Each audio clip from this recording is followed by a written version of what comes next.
All right, let's talk about hedonism. When you hear that word, hedonist, what picture pops into your head? For a lot of people, it's probably something pretty specific. And let's be honest, maybe not all that flattering. Yeah, that's the modern caricature, right? The folk hedonist, someone who just chases pleasure no matter the cost, without any care in the world for the future or other people. But, and this is a big but, that's a massive oversimplification of a really deep and fascinating philosophical tradition. So is that the whole story? Oh, not by a long shot. I mean, for more than 2,000 years, some of the smartest people on the planet have been taking the idea of pleasure incredibly seriously. And what they figured out is that the real philosophical question isn't if we should go after pleasure, but how we should do it. And maybe more importantly, what kind of pleasure we should be aiming for. Okay, so let's get into it. Over the centuries, a few major strategies for living a good life popped up, and each one has a totally different take on pleasure.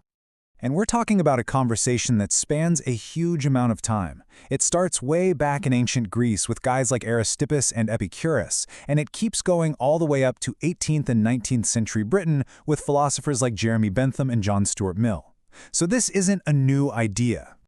So the first two big ideas really went head-to-head back in ancient Greece. On one side, you've got the Cyrenaics, led by this guy Aristippus. Think of them as the ultimate live-in-the-moment crew. For them, pleasure was all about what's intense, right here, right now. On the other side, you had Epicurus, who was playing the long game. He was more like a long-term investor. He said true pleasure wasn't about those intense highs, but about achieving a state of tranquility, a kind of stable, peaceful state of mind called ataraxia, which you get by avoiding future pain and stress. Fast forward a few centuries, and a whole new strategy hits the scene, utilitarianism. And this was a total game changer. Why? Because it shifted the focus from what's good for me to what's good for us, the happiness of the entire group. The idea here was that we should all become sort of social calculators. Every choice we make should be weighed based on how it affects everyone. Now, Jeremy Bentham, one of the early thinkers, basically said all pleasure is equal. Playing a simple game is just as good as reading poetry if they give you the same amount of pleasure. But then John Stuart Mill came along and said, hold on a second. He argued there's a hierarchy. He thought those intellectual and moral pleasures, what he called higher pleasures, were way more valuable than just physical ones. Now, you can probably see the problem here, right? How in the world do you measure and compare one person's happiness to another's? It's a huge challenge for sure, but that core idea was still revolutionary. So all this talk about maximizing pleasure, whether it's for yourself or for everyone, naturally led to some pushback. People started asking some really tough questions, like, is a life filled with nothing but pleasure actually a good life? Socrates himself jumped into this debate. He basically said, look, imagine a life of pure pleasure, but you have no memory, no real thoughts, no self-awareness. Your life would be less like a human's and more like an oyster's. And his point was, would anyone actually choose that? Probably not, because what's pleasure without the mind to actually appreciate it? This idea gets a modern update with a classic thought experiment. Picture this. There's a super successful businessman. He thinks he's got it all, a loving family, respected colleagues. He feels happy. But it's all a lie. His family can't stand him, and his coworkers think he's a joke. He feels pleasure, but here's the question. Is his life actually a good one?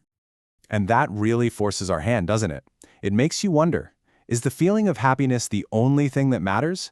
Or does the truth of the situation, the reality behind the feeling, count for something too?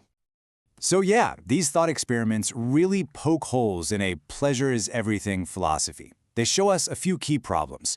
First, pleasure is a super vague word. I mean, the pleasure of eating a great meal is totally different from the pleasure of solving a hard puzzle, right? Second, it seems like we value other things too, like real knowledge and authentic relationships. And finally, pleasure that's based on a lie just feels, well, wrong. It doesn't seem very valuable at all. Okay, so after this whirlwind tour of a 2,000-year-old debate, what's the big takeaway?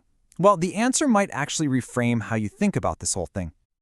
When you boil it all down, maybe hedonism isn't really about mindless indulgence at all. It's more of a philosophy of attention. It's about consciously stopping and asking ourselves, hey, what do I actually value? Where do I really find joy? Is it in the short-term thrill or the long-term peace? Is it just about me or about the people around me? It's a call to be deliberate about how we build a life that's actually worth living.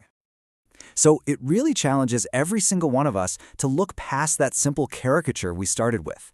And it leaves us with a question that's both incredibly personal and deeply philosophical.